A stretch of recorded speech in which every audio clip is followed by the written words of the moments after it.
So a very cool thing happened the other day. I got a chat message. There's a chat button on the website, and there was a guy telling me, "Hey, I'm the nervous dad who nailed his speech."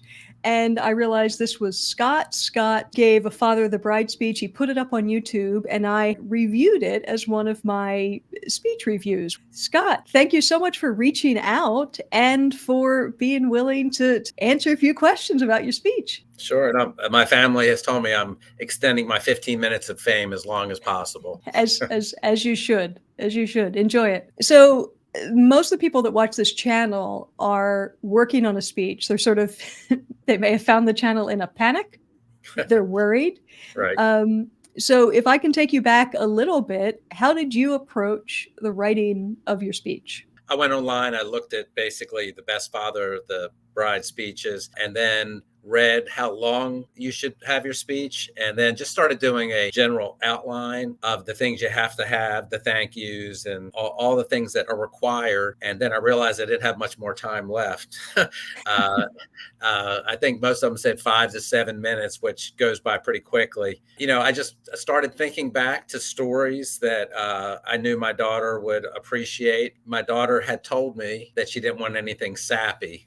She wanted something funny. So she kind of gave me directions on to bring it. So I started going back for just stories that I thought were funny. And we went through a lot of them. A lot of them didn't make it. But I think what we ended up with actually turned out to be pretty good. And when you say we, that's you and your wife or you and your daughter? So it was wife. So I would read this to my wife. There was a lot of stuff that I had come up with that we changed our mind, we didn't like. And then there was a lot of things that were too, I know you talked about generic or generalized things, that, the dad joke type stuff. There were a lot of funny things out there, but a lot of those, or all of them, just kind of fell by the wayside. So there were a lot of, I knew I wanted to catch people's attention.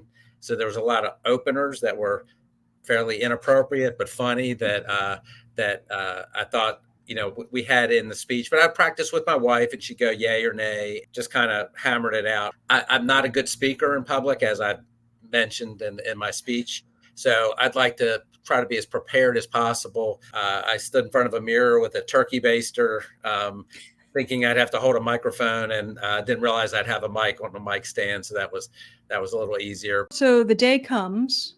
I was pretty calm up until they called me up. I know you mentioned about making sure everybody can hear you.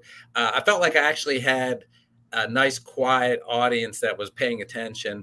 Once I got a couple laughs under my belt, everything else seemed to fall into place. Which is why you want something up front to break the ice for the audience, but for yourself as well, because it gives you that confidence and you can sort of take that deep breath. Well, and I think your instinct for the jokes, I'm using the word jokes, but your instincts for what would get a laugh are right on, where you weren't trying to force canned jokes, sort of Right. stale dad jokes in. Nothing wrong with dad jokes, but ones Right. people have heard often.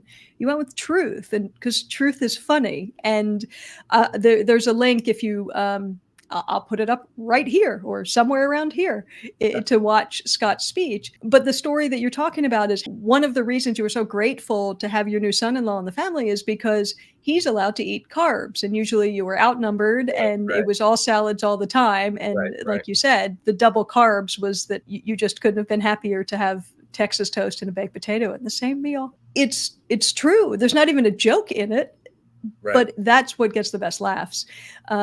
I know you know this. I'm using it as a teachable moment. What advice do you have for all the speakers out there? Just dig back, think of stories that stick out in your mind about your child. Be prepared. I guess just enjoy the moment, because I mean we only have one daughter, and we were surrounded by all of our close friends and family. So it was just a great day. It was a great week leading up to it. So just enjoy it. Well, thank you so much for Sure. reaching out and for taking the time to do this. If anyone wants to watch Scott's speech, you can watch it right here, possibly right there-ish.